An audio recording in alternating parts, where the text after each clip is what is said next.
Hello and welcome to the Jesus Centered Life International Conference. My name is Lisa Sator, and I'm very happy that you could join us today. And now for some important reminders for those who are joining us on Zoom. Please mute your microphones and keep them muted for the duration of the panel discussion. Kindly send your questions to the Ask Questions Here host account. And lastly, the link to the evaluation form and request for certificates will be posted at the end of the panel discussion. So once again, now that we've given those reminders, welcome to the Jesus Centered Life International Conference. My name is Lisa Sator, greeting you good evening from the Philippines, and I'm very happy you can join us for the live panel discussion for educators. We are joined by international speakers and a global audience. So whether you are live streaming this panel early in the morning, after a noon break, or late at night, JCL has reached you in your corner of the world. But before we proceed, here's a question for you. What is the Jesus Centered Life Conference? Let's find out.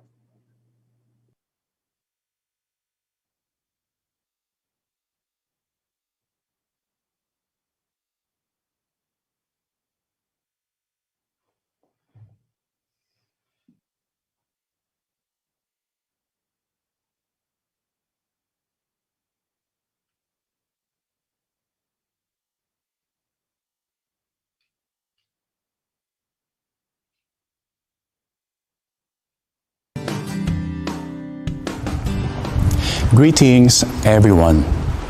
Paref and Parousia Media, in partnership with Christ the King Parish, invites you to Jesus-Centered Life International Conference on December 8 to 12, 2021.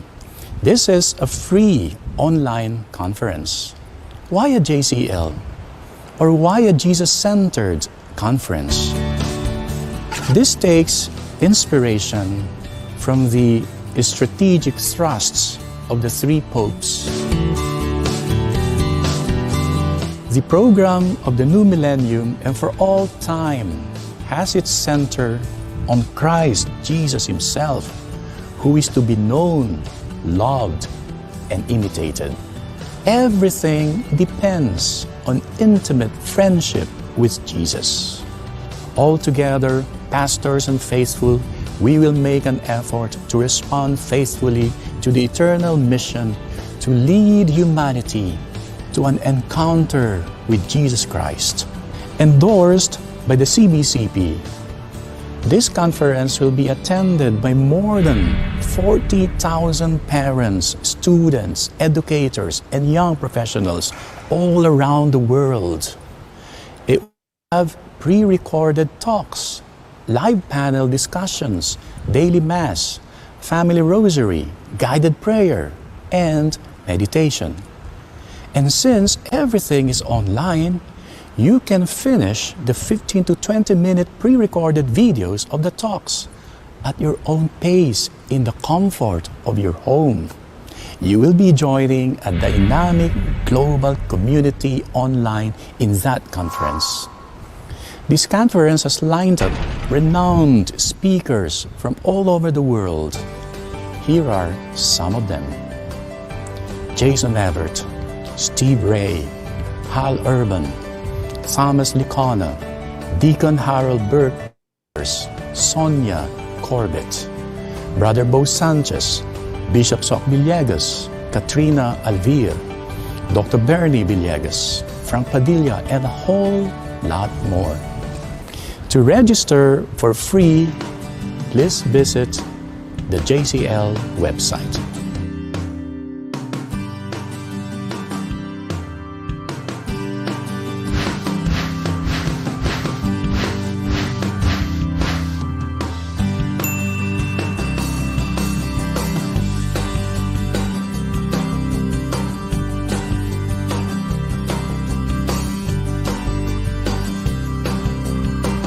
To learn more about the conference, follow the JCL social media accounts. See you at the conference. Thank you and God bless you.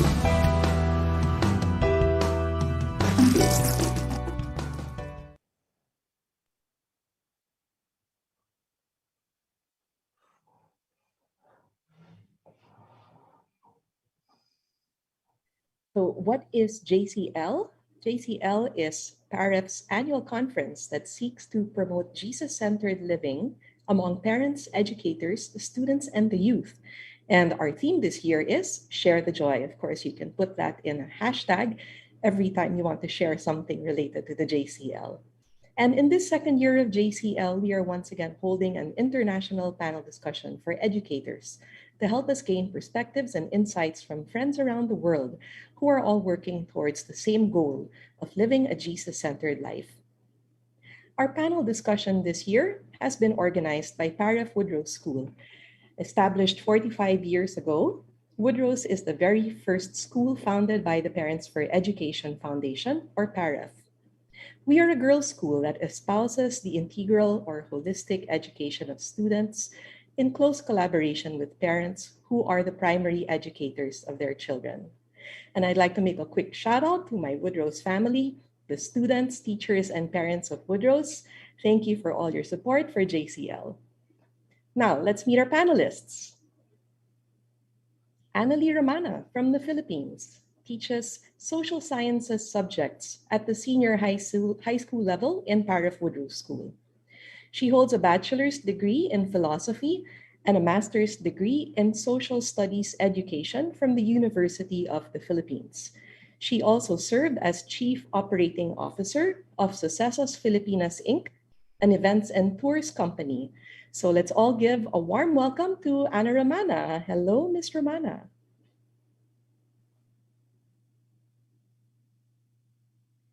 And Sorry about next... that. There Okay. you go. Hello. Good afternoon, good evening, and good morning. Hello, everyone. I'm Ana Romana, and thank you very much for having me over here. I'm excited to be part of this panel. I'd just like to make a quick correction. My master's degree in UP is on a thesis level, and also Sucesos Filipinas folded up because of the pandemic, but I was able to use a lot of my experiences there, and I'm going to excited to share that with you later. Thank you. Thank you so much for sharing that with us. So moving on, our next panelist is Dr. Andrew Mullins from Australia. He teaches the Formation of Character course at the University of Notre Dame in Sydney, and he is a founding teacher and former headmaster of Redfield College.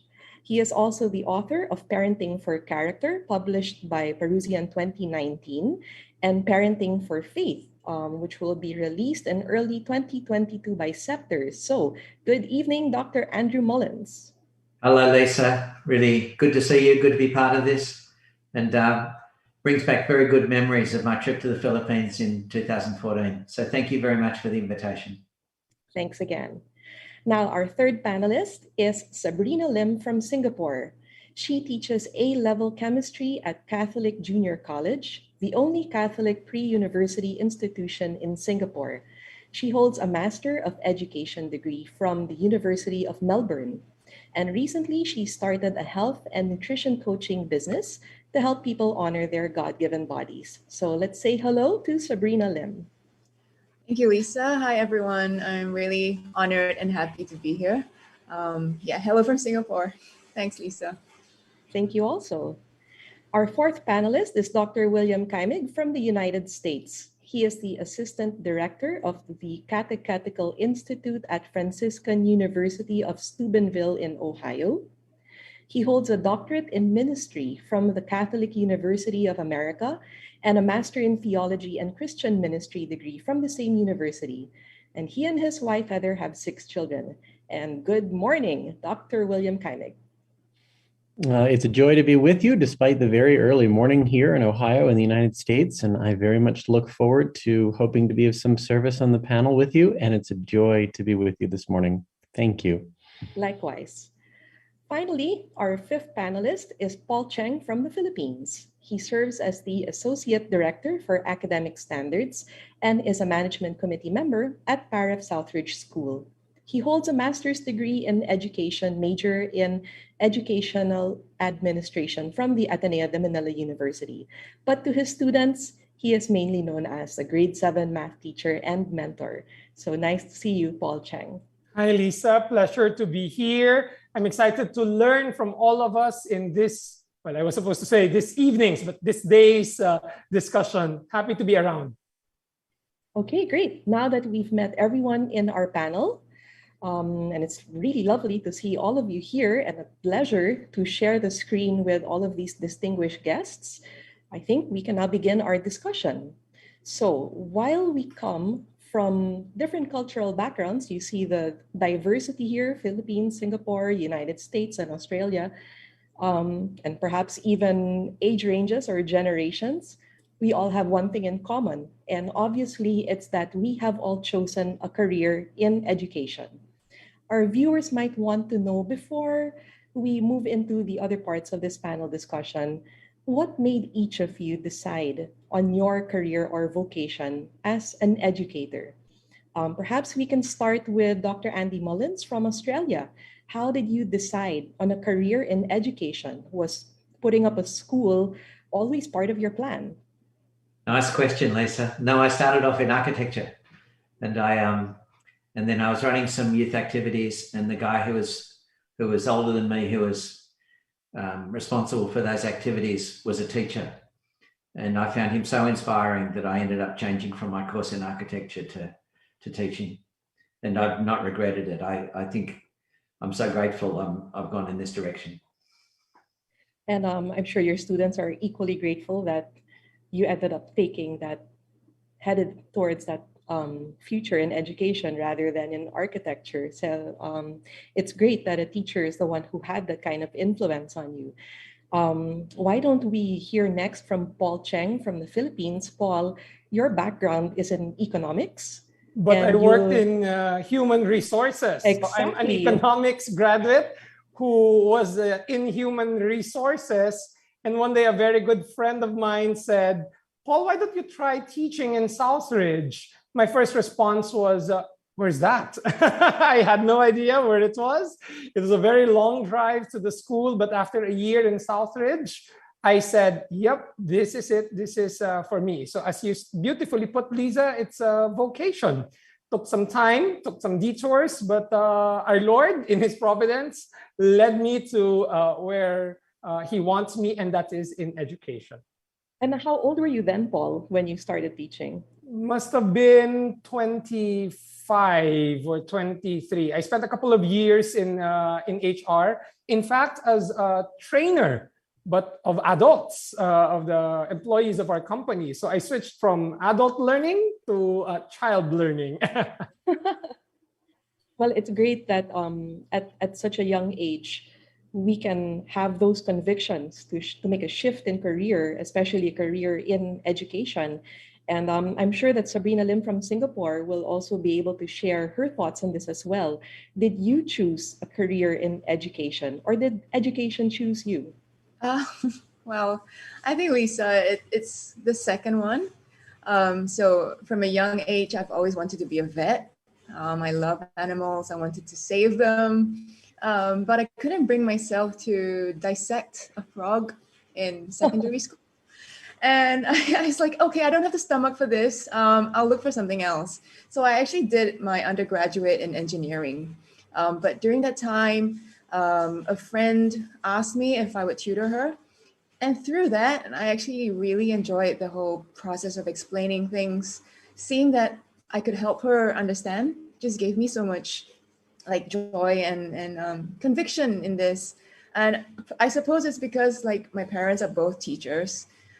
It might run in the blood, I suppose. Yeah, so that's my story. Well, thanks for sharing it with us. And it seemed to be the most natural course for you to take also. Dr. Bill Kaimig, you've come a long way from your catechist formation in the DC area to your ministry work in Ohio. Do you believe that you had already made your decision early on in your professional life? No, it took a little while. I went through a bachelor's in political science and a master's in public policy from the University of Maryland before God finally, that I let him speak to me clearly through my wife. I was engaged to her at the time. And that conversion moment, that reversion moment, because I was a cradle Catholic and she was a Protestant at the time. And now we're both happily married Catholics and all that, but the Lord had to sort that out with us. But he got through to me finally through my wife. And when I heard that, I set aside the previous intentions and directions of politics and public policy and set a new course forward. And he's been very generous ever since, never looked back. Yeah, well, aren't you a lucky man? And Blessed, yes. yes, very much. And thanks a lot to your wife for helping you to move into that direction. And lastly, Anna Romana, what factors influenced your decision to form Young Minds? Okay, when I was in college, all I wanted to do, no, prior to college, all I wanted to do was to be in UP. And so, and since I hated math and science, I chose that course that had the least subjects in math and science. And so it was philosophy. And in my fourth year, my teacher asked me, that was Professor Virgilio Almario, as to what I wanted to do after graduation. And I told him I didn't know. I just wanted to be in UP. And so he said, why don't you become a teacher? I think you have that gift of becoming a teacher. And so I did. But then after graduation, so yeah, I applied to a university. It was at the University of the East. But back then, I was still unsure of what I exactly wanted to do. And so I went to sales, had trainings in sales, and then but there was an emptiness there, and so I went back to education and then set up business that was Successos Filipinas Inc. Okay, so it was a tours and events company, but it was also related to education. And so there, I was on and off doing business. We had coffee shop, and then I left again. I went back, and I was always thrown back into teaching. So maybe it's the Lord's way of making me, putting me to that direction. Yeah, so thank you so much. I think it's so interesting to hear each one's story here. No matter what part of the world you came from, no matter what your ages are, somehow you did not take that direct path to education. And it was an external factor, perhaps an adult figure, or maybe circumstances, or a wife who actually helped you find your way to that vocation as a teacher. And none of you have looked back since. So it truly is a universal thing. And when we answered this mission to be teachers, we probably imagined ourselves in classrooms. Maybe that's what inspired us, seeing how students are in the classrooms, engaging with them, or holding seminar discussions with our students, walking through crowds of students in hallways or in fields and in the middle of student activities. And yet, if you look at the reality of the world today, we are in the middle of a pandemic, and none of us imagined that we would have to live with a pandemic or adjust the way that we had to as educators. So thinking about our vocation as educators and about the times that we live in now, how did the pandemic have an impact on your teaching practice or approach to education? Why don't we begin with Sabrina? Sure. So for Singapore's case, last year, we were not allowed to go back to school. So we had home-based learning, and it happened just like that. We had to react really quickly. All the lessons were over Zoom, and we had to come up with ways to keep students engaged, but still keep the rigor high, because the A-levels is a really short runway. They have 1.5 years to make sure that they get all the content in. And so lessons were all taken online. We tried our best to still interact with them and keep up the rapport, although I have to be honest, it was really, really difficult. And teachers also felt like the Zoom fatigue, staring at the screen for so many hours, and it got really difficult. But at the end of the day, we banded together and we still asked ourselves, like, why are we doing this? It's really, life has to go on regardless. And they still have the exam to sit for, and the rest of their lives depend on this high stakes exam. And I think with that, we communicated to the students, we're here with you. Any struggles that you have, please let us know. If you need extra lessons online, let us know as well. And I'm happy to see that my students got through that. Yeah, better for it. Oh, thank you, Sabrina. I think it's really interesting how You mentioned you and your colleagues asking, why are we still doing this? And since we started with a question about vocation, I'm wondering if any of you, um, or if you and your colleagues had that sort of doubt in your minds when we started with the pandemic. Is it still worth it? Why are we still doing this? Why are we still teaching? It's so difficult. Any of you can answer this question. I suppose you've got to see it as an opportunity, don't you? Because, I mean, I think a real principle in teaching is that we teach students, not subjects. So we need to identify with the challenges that the young people have that are on our Zoom screens, and realize probably the big challenges are to make what we're doing very personal, and to address the issue of isolation, and also the impact that has on people's psychology. I mean, I think there's a lot of evidence that people are a bit more discouraged if they're spending a lot of time in front of screens. But this is an opportunity. I mean, if our primary faith, and so therefore we have to give people strategies to be more resilient. So I think that, to me, that's probably there's a hidden opportunity there when you've got a pandemic, because it puts people under pressure, and then you can give them strategies to be resilient. Thanks for those insights. I think Paul would like to share something too. If I can build on what Andy just said, I completely agree that given a pandemic, what happens is we are forced to adapt. That's really one of the things that we have seen. I really like what the Holy Father said when he says that a pandemic brings out what is in the heart of people. No one stays the same. We improve the way. And in many instances, what I've seen on the ground on the part of students and teachers and parents, really people have stepped up. And he was talking about giving people strategies and so forth. And of course, worldwide, we've done that. Even in the Philippines and in Southridge, we've done that.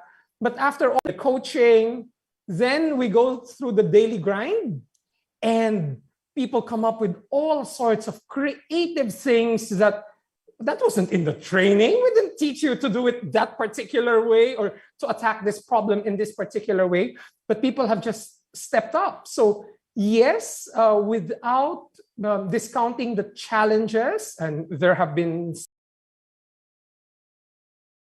this pandemic has brought about, it has also brought out the best from our teachers, because it's what's in their heart. It's a vocation, as you said earlier, Lisa, right? So there. I couldn't agree with you more, Paul. And Anna looks like she's ready to say something, and I was going to ask you next. So Anna, please feel free to add. I'm just excited to build on what Paul has said. Okay, so as I was telling you earlier when we were having this chat, I was a traditional teacher. Like, I am in my golden years. I'm 50-ish. Okay. And so I was that teacher who used the Manila paper and then transitioned to OHP and then the projector. And so when pandemic came, you can just imagine how it was like for me, the struggle. But then I realized that I can only be overwhelmed for a little while and then move on, because there are the students that also need to be helped. And so what happened was I started thinking of ways on how I can help the students in this pandemic. And from that mindset, since I had a background of sales and business, so I looked. The approach that I did was to look at the approach from the point of view of a client. And so because they were my clients, most of the things that I did for them were mostly student-centered activities. And maybe I'd be able to share more of that, those things later. Thank you. Thank you. I'm also firsthand witness of that, having worked closely with Anna in one of her projects with the students last year. And If there were teachers that had their doubts at the beginning of the pandemic, why are we still doing this? Why are we still trying to learn new things when I've already gotten so used to my traditional ways? Is this really a lifelong vocation for me? I think that experience at Anna and I had with our students really affirmed it, that this is the right thing. What we're doing is the right thing, and our students helped us to realize that. I wanted to hear also from Bill, if were things very different for you in America with regard to the pandemic and how it affected teaching? Yes, and in my work, I do a lot of trainings for leadership at the parish and school level, and a lot of events and travel would be normal for me. In the pandemic, obviously, all of that was shut down. But as people sort of quickly figured out Zoom, I noticed a very positive thing was occurring. In most dioceses in the world, they have rural sections of their diocese, or semi-rural, or at least not urban.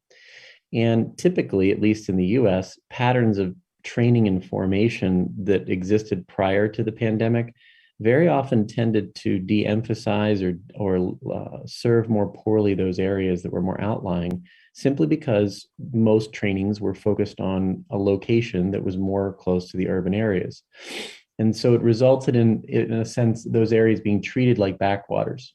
And I noticed that Zoom did a very positive thing of leveling the playing field.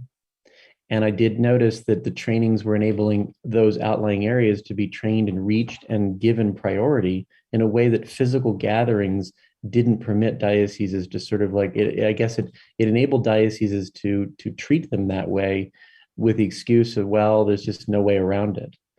But now that it lasted long enough that everybody's attuned to Zoom, I think that's a healthy change in the sense that it should be a both and from this point forward, so that people are served in those outlying areas more thoroughly. They are reached, they're given priority to be trained and paid attention to, listened to as well. So we've done scores and scores and scores of Zoom events for dioceses where I can see the change is a good one. So I hope the dioceses on the other side of the pandemic don't just go back to previous habits of physically make hybrid events.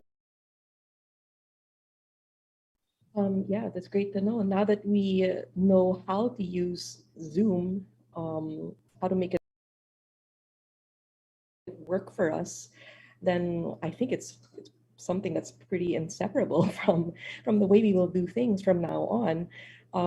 Zoom is great, but at the same time, there's nothing like sitting beside problems or sitting in a classroom with students and watching them present their projects, listening to them make speeches, or standing on a pitch with watching your student athletes play and celebrating a goal with a noisy crowd. So our interaction with students, while it's facilitated by Zoom, of course, is something more real when we are with them in person. So our interaction with them generates a joy that is tangible and shared. But if we can't be with them physically in their successes and failures, how can we best accompany our students during these uncertain times and share the joy? Yeah, so Zoom is great. It's helpful. How can we still share that joy with them, even on Zoom? Paul, maybe you'd like to share something. Maybe we can say that the key word that the pandemic has instilled in all of us is being deliberate.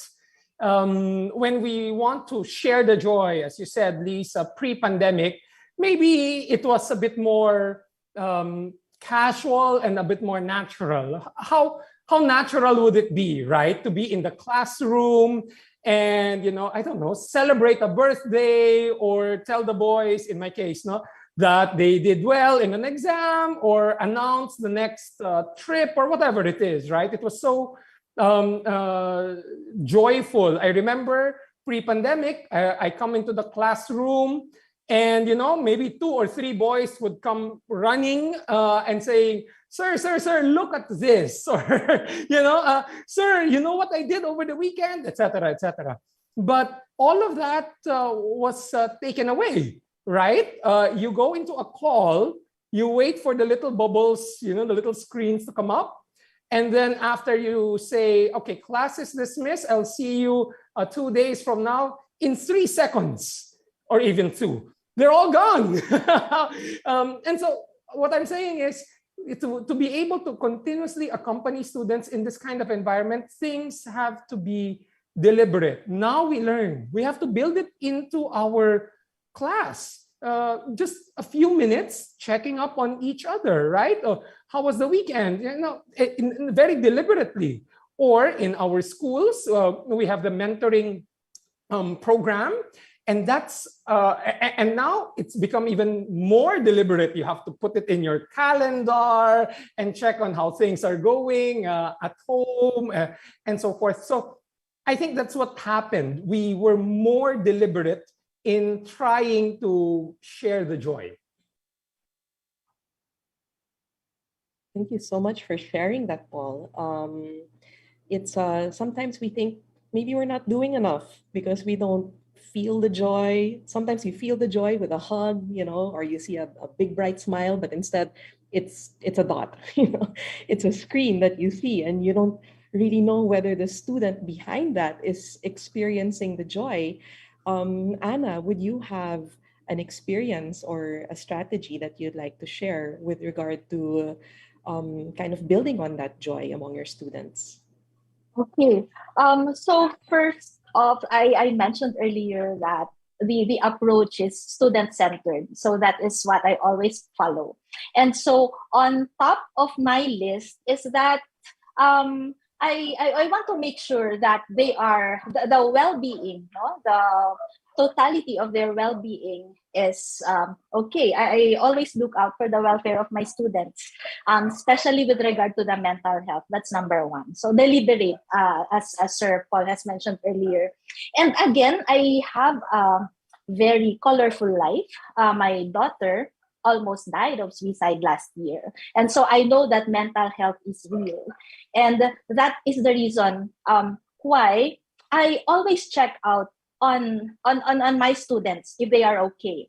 I have to make sure that the classroom is safe for them. Like if there are certain opinions that they'd like to air, I make sure that there are no judgments inside the classroom, so that it's a space, it's a safe space where they can share, be themselves, and so that despite the screen, despite the lack of socialization, physical socialization, they are still able to share that joy, enjoy the class, and just be with each other. And that is how we do the synchronous classes. The synchronous classes are always about the students. The discussions are centered on them engaging them in their discussions. Thank you. Thank you, Anna, for the reminder to always keep things student-centered. I think maybe it's easy for us to get lost in the technology now that we know how to use the technology, and we get lost and we think, oh, well, everyone has to be able to adjust, but nothing has really changed with regard to making learning student-centered. Lisa, could I build on that a little bit? Yes, I would love to hear from you. Yeah, I think there's just a danger that we allow our approach to shrink a little bit, and we just feel that, gee, this is difficult times, so we'll just focus on getting our curriculum across to the kids. And I think there's a hidden curriculum that we have to invest ourselves in. We've got to find ways to help kids turn outwards and to serve others and give their attention to others, not to a screen. And so somehow we probably know as well that face that we see on Zoom is actually doing something else while he's appearing on the screen in front of us. He's not fully engaged with what we're doing. And so there's all sorts of challenges there that we have to actually personally connect. And I don't know, I mean, often emotion is contagious. So we have to be enthusiastic about what we're doing. And then it's really, really important then that we motivate young people to do things for others and to pay attention to others. And the best way I know there is stories and testimonies. So I would really encourage people who are listening to engage at that level with young people and catch their imagination and inspire them to be generous, because if we may succeed in getting kids through maths exams, but if we don't succeed in raising generous kids, they won't be happy. So we've got a lot of work to do. Thank you so much, Andy. Bill, is there anything you'd like to say to react to what Andy said? Yes, certainly building on what he had added there. Testimony has to do, as he says, with sharing our lives with people, and at least through the Zoom platforms and things like that. A lot of it, of course, was physically from home, right? Which I am now. For instance, I'm in the chapel in my home here, and that means a high flow of life is sometimes unavoidable, for better or for worse, right? I have a bunch of kids running through here. I have a dog that can't be restrained from barking at the mailman and the delivery folks, and needs to protect us from the mailman daily, the clear threat that he would be. And I have other pets and stuff because we're very nature oriented as a family. And so I've actually just kind of allowed that to be a flow of life around me. And sometimes that means that during a professional talk, quote unquote, or sharing with people, that my 9-year-old Gregory will stick his head into the screen and, or Elizabeth will, come in for a hug or whatever. And sometimes that's, more deliberative sort of sharing life. And it lets people kind of see you in a different light and share your life with them, not just sort of the sage on the stage or the head that's teaching, which can sometimes be a separation, because a lot of what it is in passing on Christianity, as we all know, is sharing who you are, not just what you believe.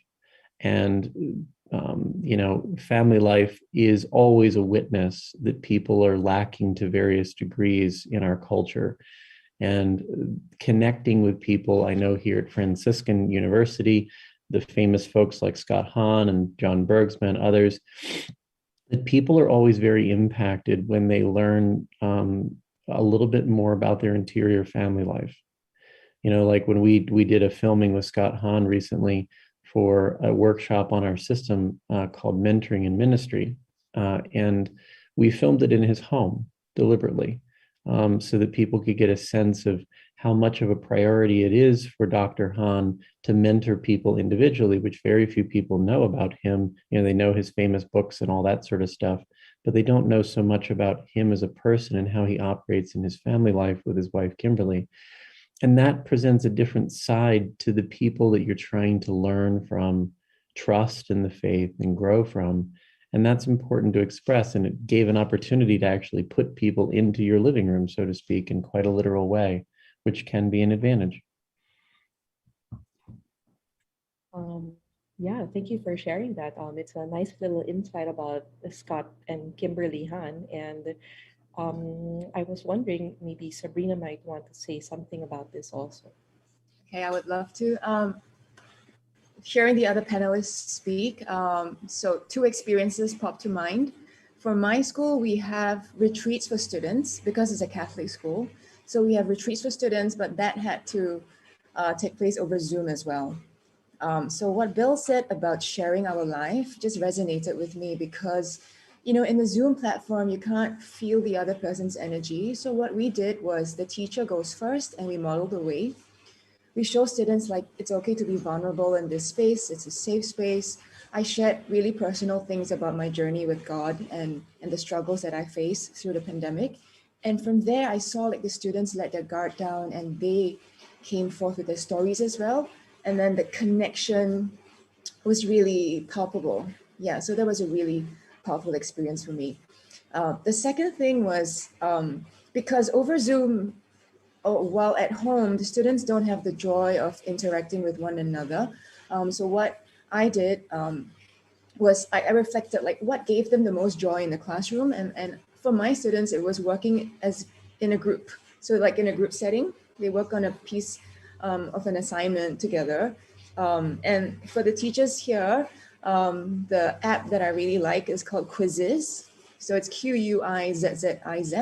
It allowed me to put students into groups, and then there was like a competition, there was a gamified version of it. So then that piece of assignment didn't become like oh, it's such a chore. I have to get this done after the lesson. So I infuse it into the lesson, and they had so much fun. Like, oh, my team has won, that kind of thing.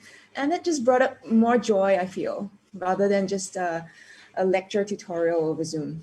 Yeah, so that's my two things I wanted to share. Thanks. Thank you so much. So we've learned a little bit about helping each other to be more generous, especially through storytelling. And since Paul started it off by talking about being deliberate, maybe those in our audience who are watching, our fellow educators, are thinking of ways that they can also be more deliberate in their lessons, in their classroom, and find a way to humanize themselves more, to share a little bit about themselves, tell stories, or we can invite people to tell stories so that our students will realize, okay, this is how other people live, and this is how I can help others as well. It's Lisa? interesting. Yes, Paul. If you don't mind, I'd like to insert a short anecdote as well. How wonderful it is. Andy prompted us with storytelling, and all of these stories are coming up, right? Yes, so model it now. No, I wanted to inject, Andy mentioned, okay, we can get caught up with covering the curriculum, but we have to help people, our young people, become generous and give of themselves. One way is through storytelling. I think one other way is by helping them dream, to put a challenge, at least with the young people that I work with. All right, so what can we do? Just what can we do? This is the situation. And so what can we do? I'm really just so happy because in the Philippines, a couple of months, until a couple of months ago or a couple of weeks ago, young people weren't allowed to go out of their houses, stay at home and you can't go out, right?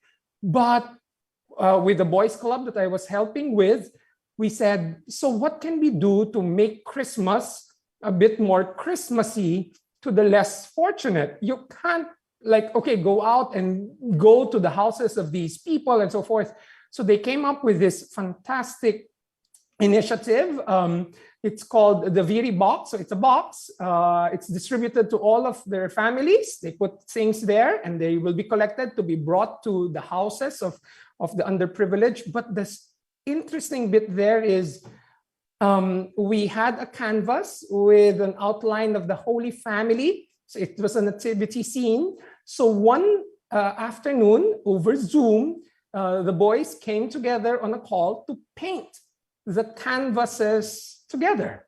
So we have 65 painted canvases that will be distributed along with the boxes with some goods to all of these family. And so, if we give them a mission, we help them dream, they can be very creative in really addressing real concerns. So wanted to share that real life story. Thank you for sharing.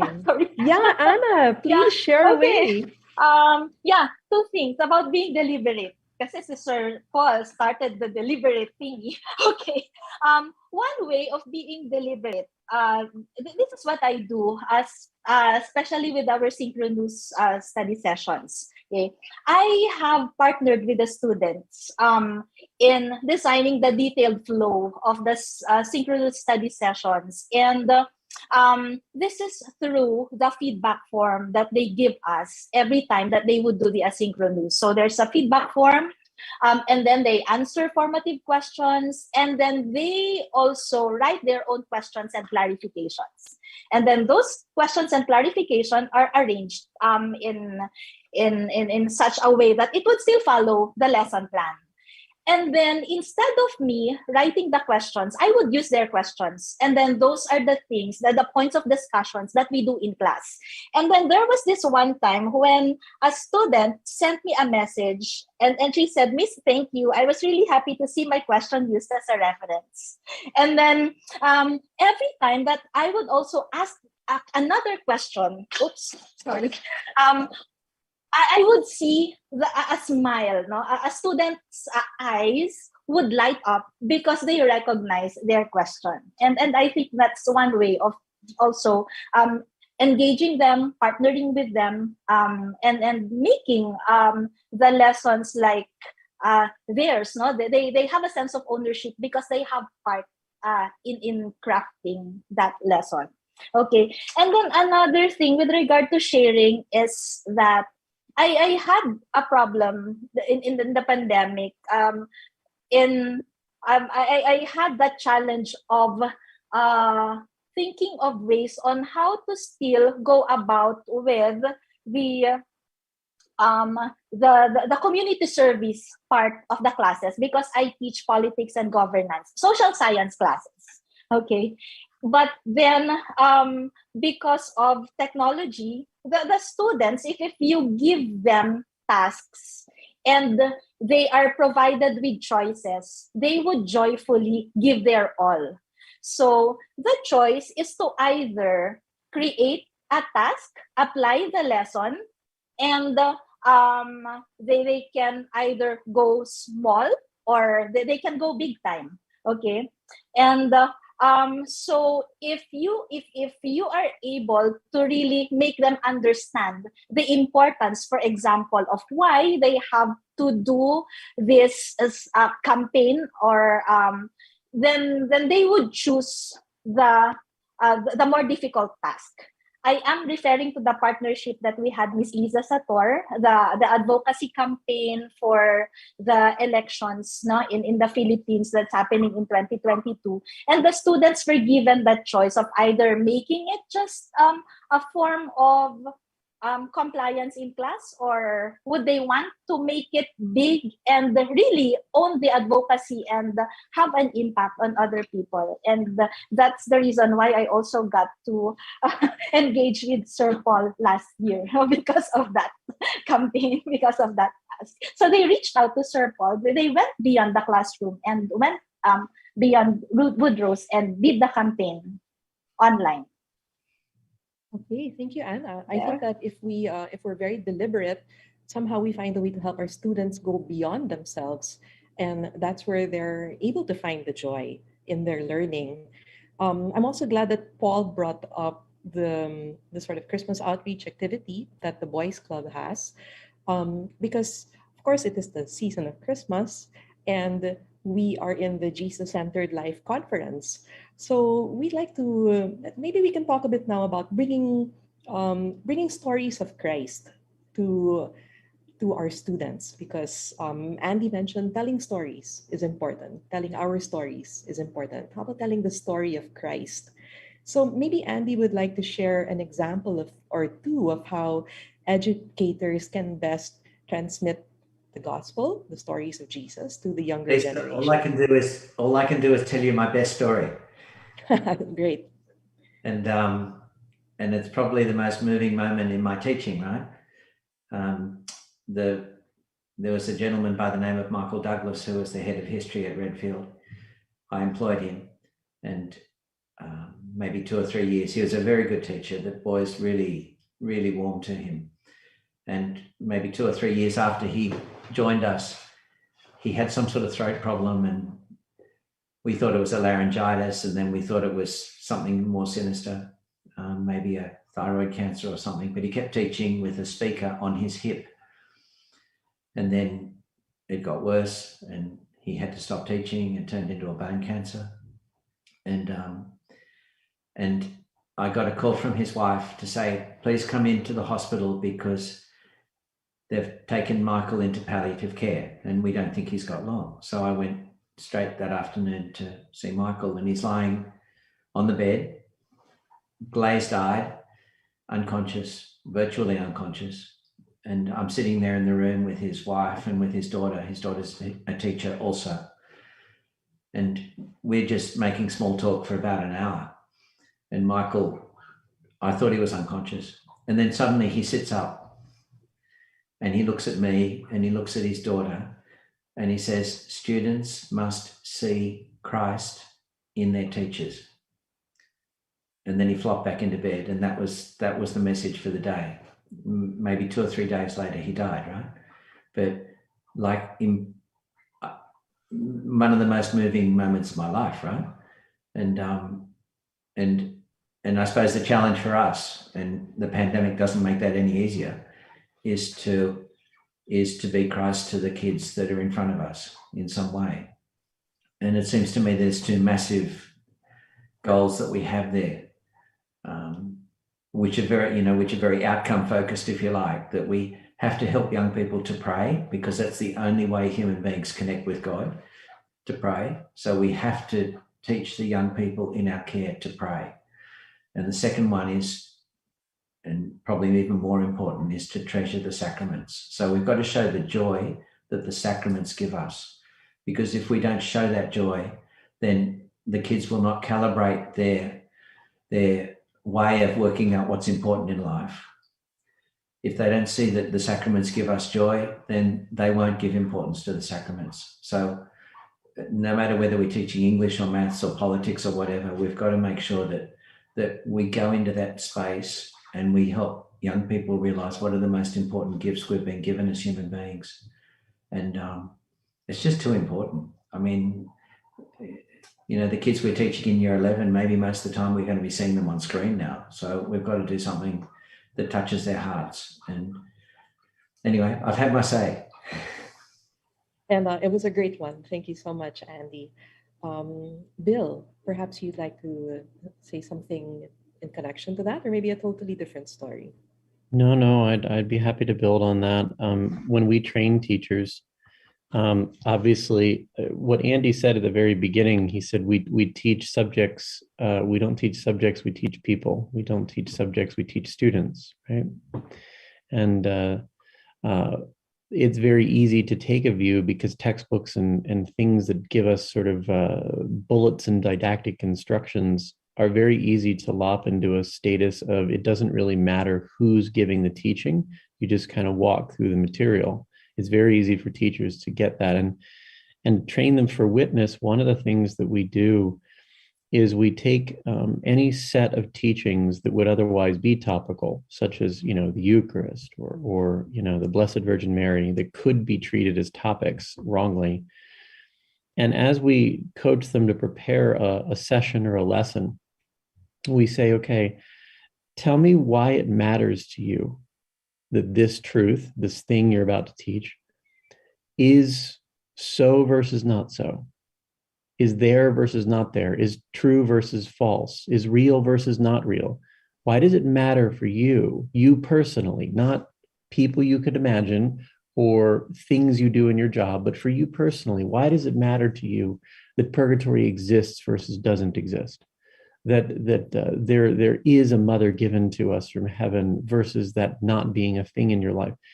And what you're trying to do with the teacher is you're trying to help them touch the place in themselves where they're not just touching the what of the doctrine, but the so what of the doctrine.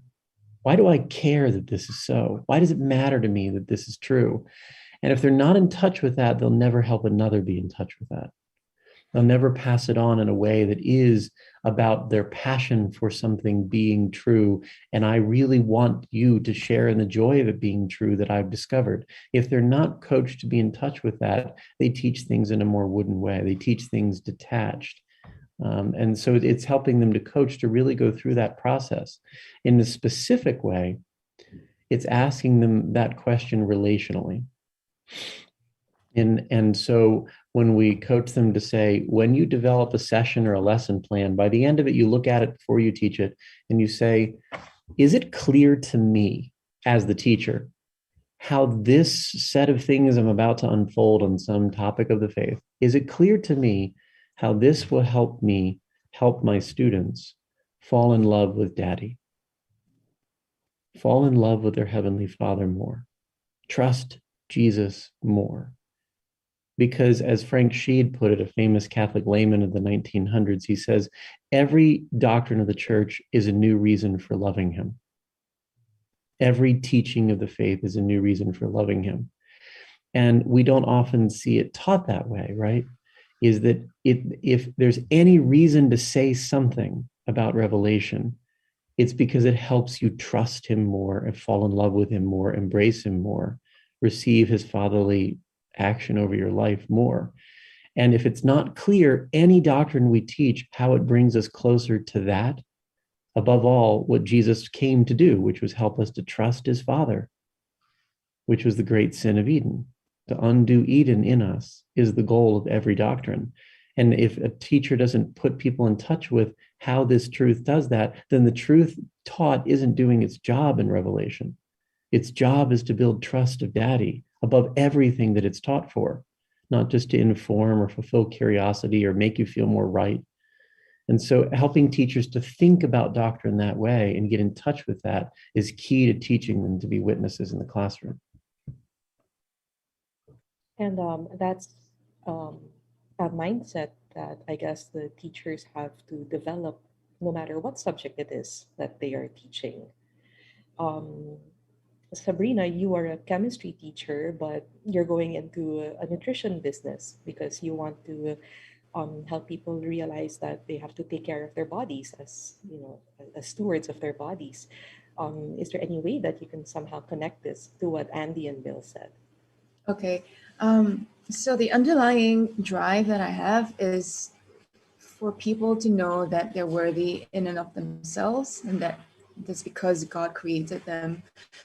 And I see that being muddled in my students sometimes because they're so focused on performance and their academic achievements that they forget that, regardless of what they've achieved, they're already worthy. Okay. So in Singapore, we are proudly a multiracial and multi-religious society. So it's slightly different in my school. Even though we're a Catholic junior college, we don't explicitly teach them the gospel.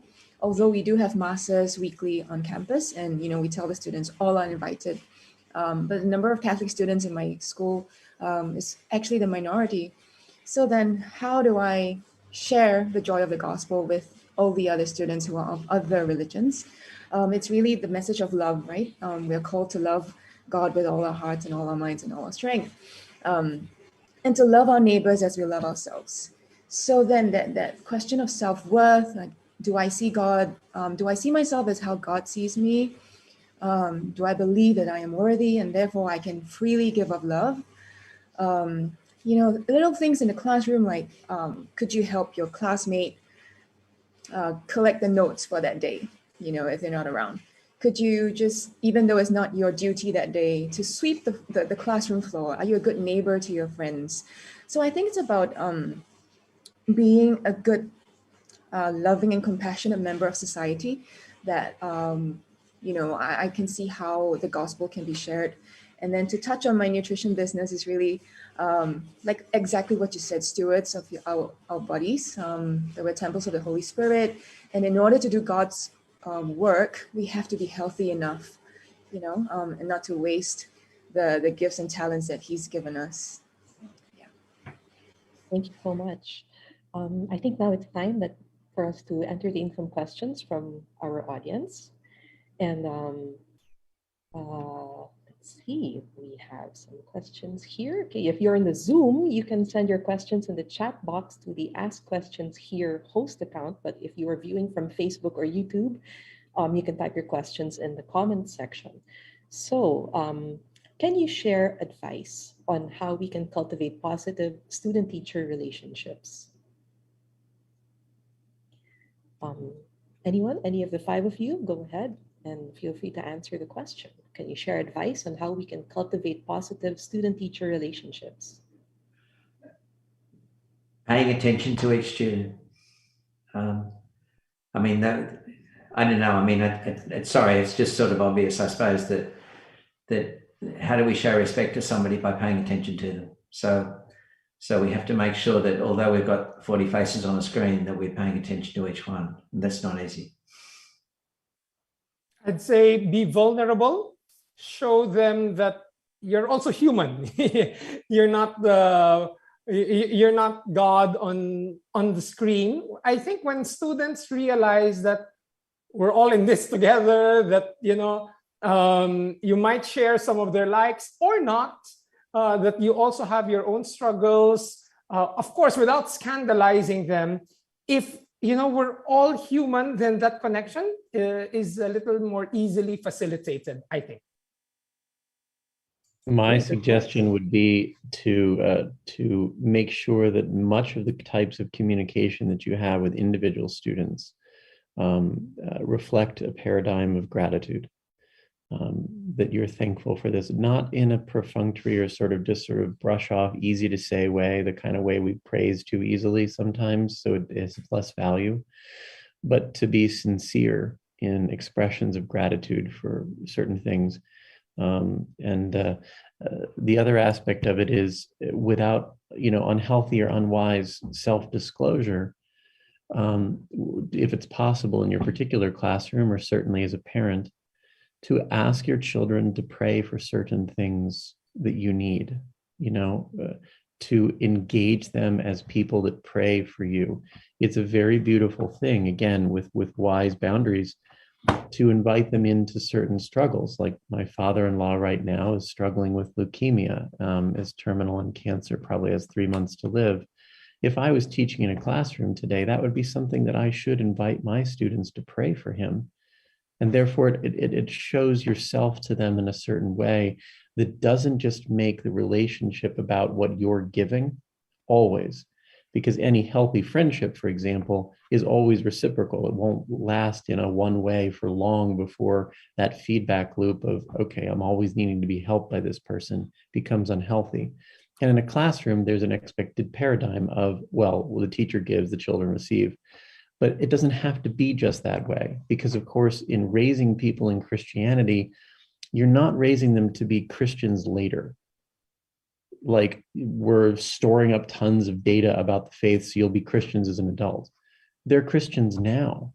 Those first graders, those little ones, etc. They're Christians now, and they can engage in the faith now in an efficacious way, not just sort of, we're all storing this up that we're teaching you so you can apply this when you're a bit older. And that is expressed in the work of prayer. I would also specify that it should take the form of an invitation to certain things that you need to cover in prayer yourself. Like when I do talks and stuff, I have intercessors that are children in some cases for me, my children in specific, that before I do a talk, I always text them. If I was in a classroom, it'd be verbal, and say, look, I'm going to do this thing. Can you please pray for me? Because you can't pray enough for yourself. Amen. You need to be covered with a hedge of protection. And the children that you teach can be sources of authentic prayer that isn't just about, well, this makes them feel useful. Prayer works. Amen. And their prayers are efficacious and can be solicited on behalf of the teacher, that gives them a real sense of the work of Christianity that they're being invited into, not just to do later in their life somehow. Help them learn to be Christians now. I really like what you said, that the children you teach can be sources of real prayer. They say that you should ask children and people who are ill to pray for you, and I think that the prayer of children is very sincere. It really comes straight from the heart. I'll move on to the next question. Do you have any tips on how teachers can maintain the joy of teaching and work when faced with personal and family concerns? Okay.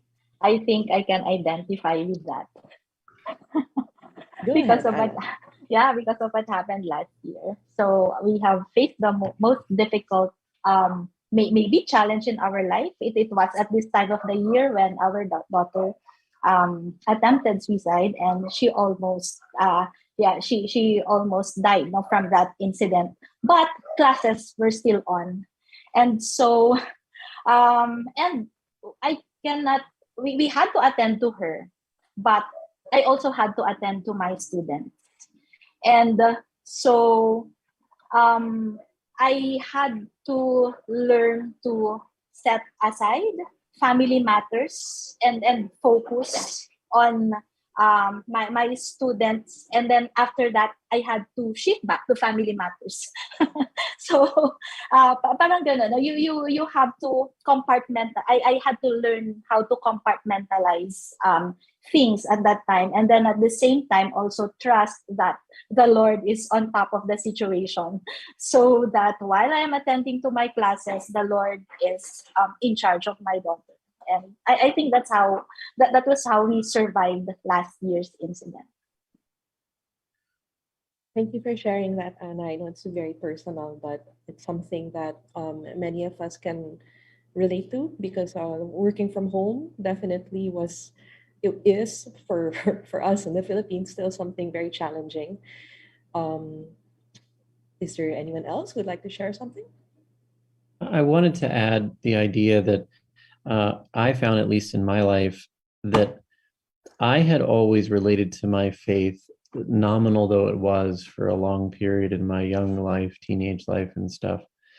I had related to it as fairly stoic, not Christian, stoic philosophy in terms of how I related to suffering. Stoic relationship to suffering basically says it's just a fact of life. We just have to suck it up and tolerate it and deal with it and just kind of tough it out and tough through it and stiff upper chin or stiff upper lip, rather, that kind of an attitude towards suffering, which is not wrong in a sense, but it's not the Christian view. The Christian view is that our Lord doesn't make us suffer, but he allows the paradigm of our freedom to make suffering in his unique ability something that redeems. It isn't just something to sort of say, oh, I'm suffering, therefore the main way I'll relate to it is let's get rid of it, as the only way to think about it. Suffering is, as it says in Romans 8, that if we desire to be glorified him, we must accept the suffering with him. That pathway of Christ, that he didn't go to the cross to take the cross away from us, but to give it a meaning that was redemptive rather than penal. It was not about punishment, but about healing. And that suffering can be a source of healing. It can be a source of awakening. As C.S. Lewis said, God whispers to us in our pleasures and speaks to us in our intellect and stuff, but shouts to us in our pains. It's his megaphone to rouse a deaf world.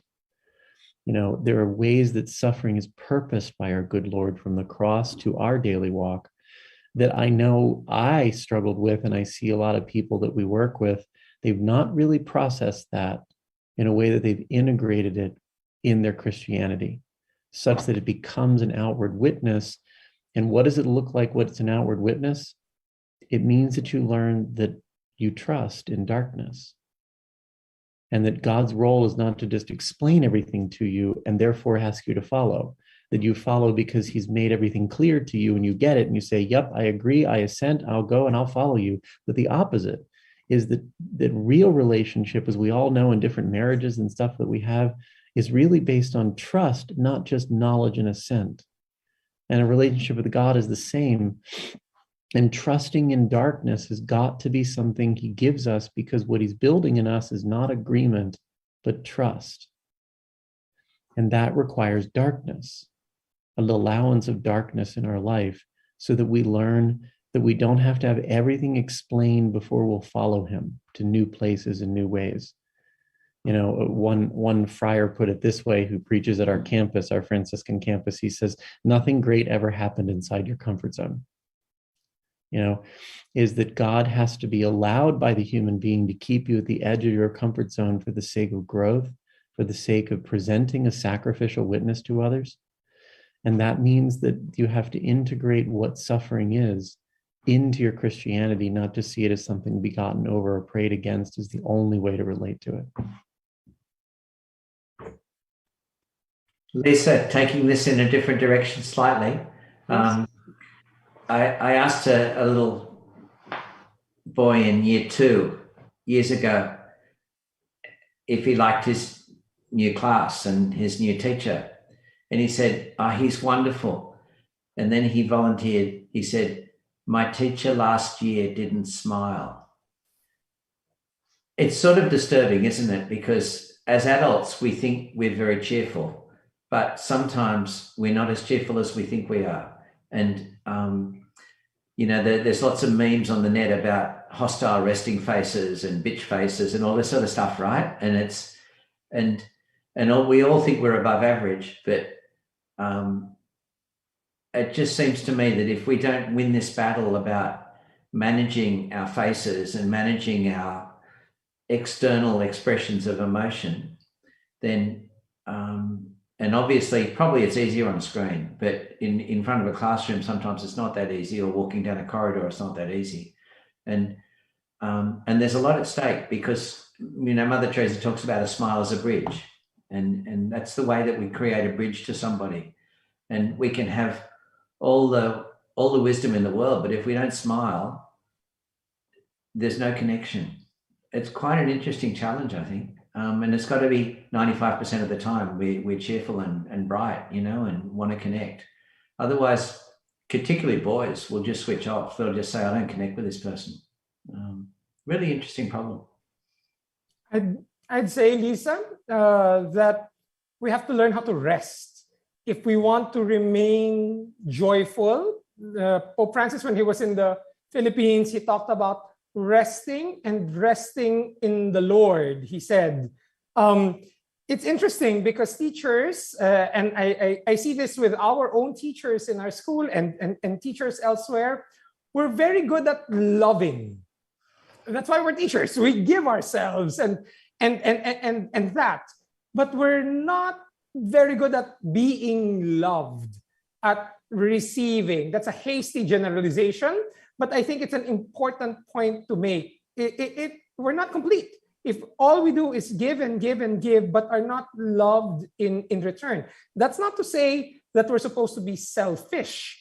Resting and allowing ourselves to be loved is absolutely not selfish, but we have to learn how to take care of ourselves as well.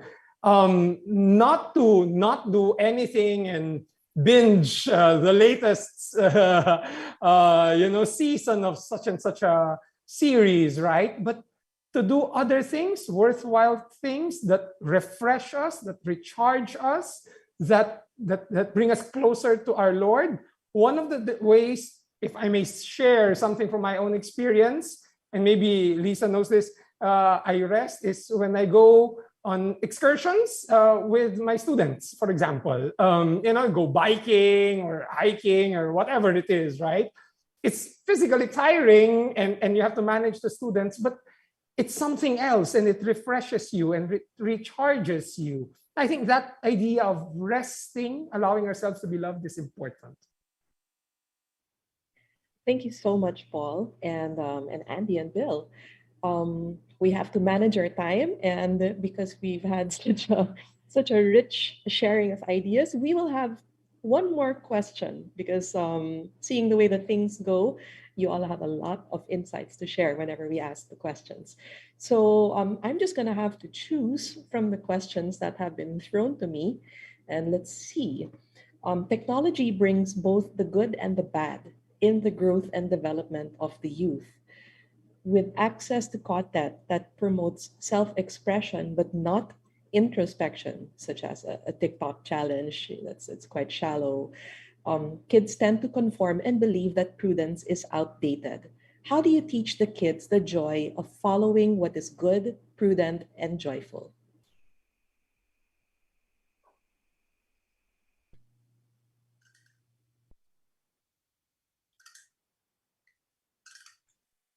Well, again, on the lines of self-disclosure having to be prudently considered.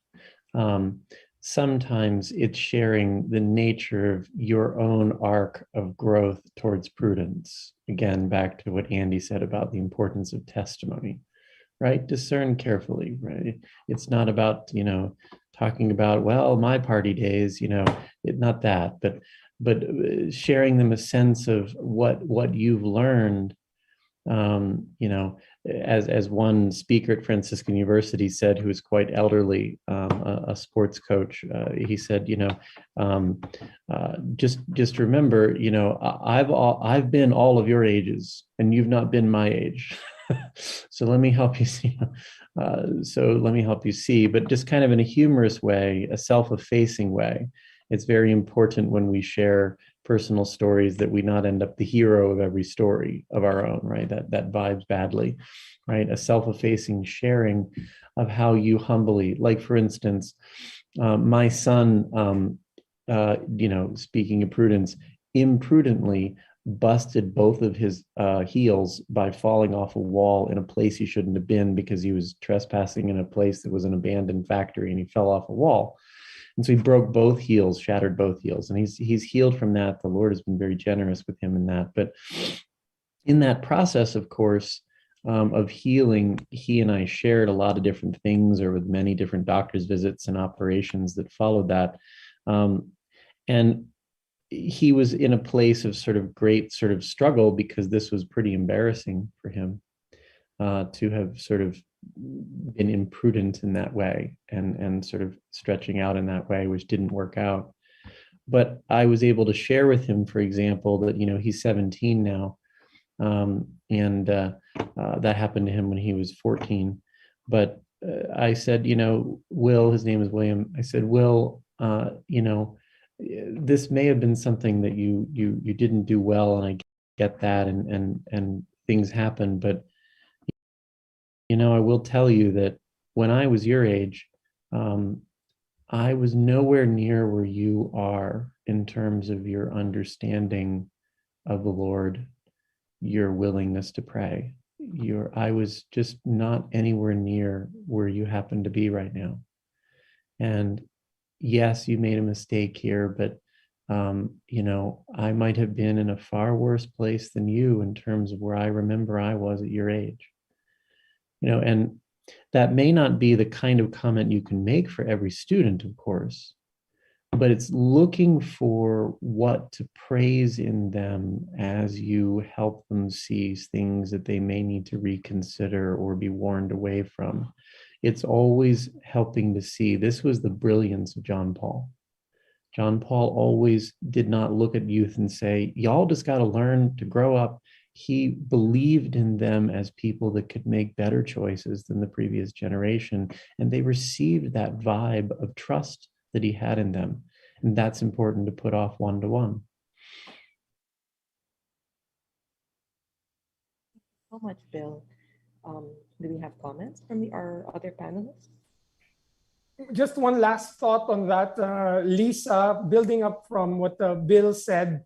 I think it's important that we manage ourselves and not give into hopelessness. They will make mistakes, and we can advise and we can counsel and we can try to prevent them from making mistakes, from being imprudent, right? And they will make them anyway. And I think what matters more is not our attitude prior to their making mistakes, but our attitude after they make mistakes. If we are judgmental, if we say, I told you so, then we would have lost the battle. But if after if we continue to trust them, if we continue, so what happened? Okay, tell me about it. So what did we learn from this? Okay, if we don't give up on them, I think they will understand that, okay, this teacher has, well, in the parlance of the boys, he's got me. He's got me. Not to say it is a license to make mistakes. No, not at all. But that we fight against our own tendency to hopelessness and to give up and to continue, because in the end, we are the joy that becomes infectious to our students. Nice one, Paul. And we will have to end the open forum on that note. It has been truly edifying listening to what all of you have done as educators to help bring Christ into the lives of your students. We have some takeaways from all of the things that were said today. The pandemic has presented many challenges for educators, especially those who are more traditional in their approaches, but it has also presented many opportunities for personal and professional growth.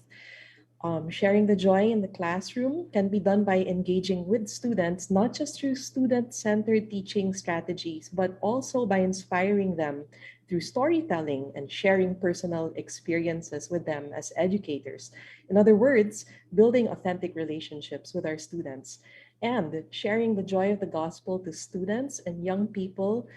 The younger generation starts with educators striving to become Christ to others in a very relatable and human way. So who knows, maybe from those takeaways, we will have the theme for the JCL next year. Maybe it's seeing Christ in ourselves and seeing Christ in others. Thank you once again to our 5 guests here. Lisa, thank you very much. Before we end, we'd like to make some announcements. The mechanics for requesting certificates will be announced during the closing ceremony on December 12th. Okay, once again, the mechanics for requesting certificates will be announced during the closing ceremony on December 12th and will be sent via email. So please make sure that you've registered via bit.ly/join. Well, you see it there on the screen, Join JCL 2021. And we have 2 more days left of the conference. In fact, we have one event that's happening right after this panel discussion, which is the Family Rosary. But you can refer to the conference schedule for the links to the venue of live events. So you see on your screen, the last activity for the day is the Holy Rosary. And then we also have 2 more days of the conference. With regard to the panel discussions, we have one tomorrow for young professionals and then on Sunday for families. All panel discussions will be held via Zoom and will be broadcast on the Facebook and YouTube accounts of the Paref schools. So please take note of the schedule for the last 2 days of the conference. Once again, immediately following this panel discussion is the Family Rosary. All right, this brings us to the conclusion of our panel discussion for educators, and it has truly been my honor to be able to spend this time with our panelists and, of course, our audience at home. And in keeping with Filipino traditions, we will now have a photo op, picture taking, everyone. If you are with us in the Zoom, please turn on your cameras only, not your mics, while we take a few screenshots with our guests. So cameras on, everyone, and our tech team will take care of taking the screenshots. Just let me know when we're finished and just keep smiling because you don't know when your picture will be taken. Just keep smiling.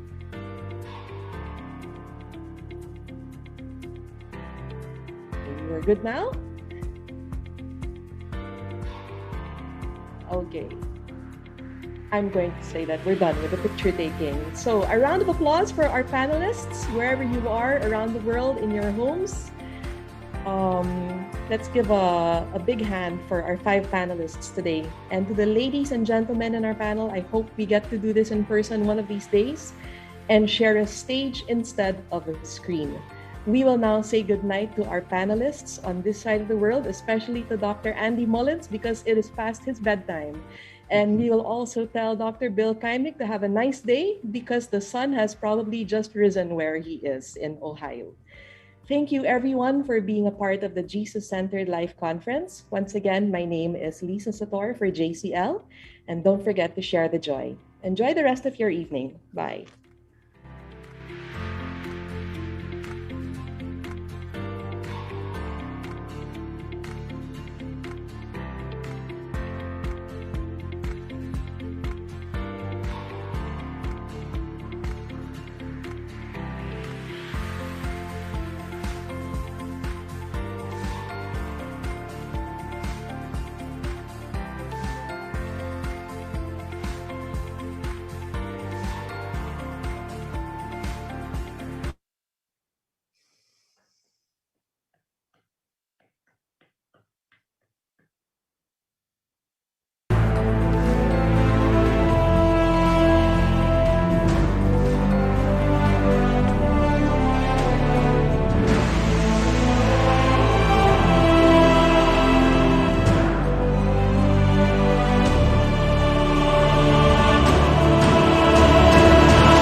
Good night, all. Thank you so much, everyone.